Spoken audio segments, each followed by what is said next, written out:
Molly is going to Narnup, 30 kilometers away. At what speed will she need to travel to get there in 20 minutes? Now, when we're calculating speed, we know this one thing that we always need to remember. Distance is equal to speed times time. Some of you might have learned this in the triangle, which is the distance over speed triangle. It looks a bit like this. Distance is here, and speed is here, and time is here. So if you wanted to find t, we would cover up the t and say that, let's put a t here, cover up that t, and say, well, t must be equal to d over s, as you can see here. And that's how the triangle is used.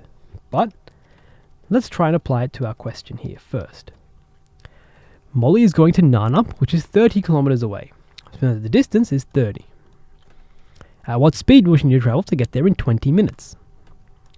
Since we're going in kilometers per hour, instead of saying 20 minutes, we know that 20 minutes is equal to a third of an hour, since there are 60 minutes in an hour.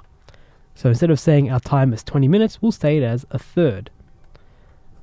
So, what are we looking for? We're looking for the speed here. Let's use this to find the equation with s as the subject. We'll cover up that s, and write the s here. What do we have left? Look at this triangle, we have d on t. So s is equal to d on t. Let's sub in the numbers we know. The speed will be equal to the distance, which is 30 kilometers, and the time, which is 1 on 3. So the speed will be equal to 30 over 1 on 3, or another way to write that would be 30 times 3, which is equal to 90.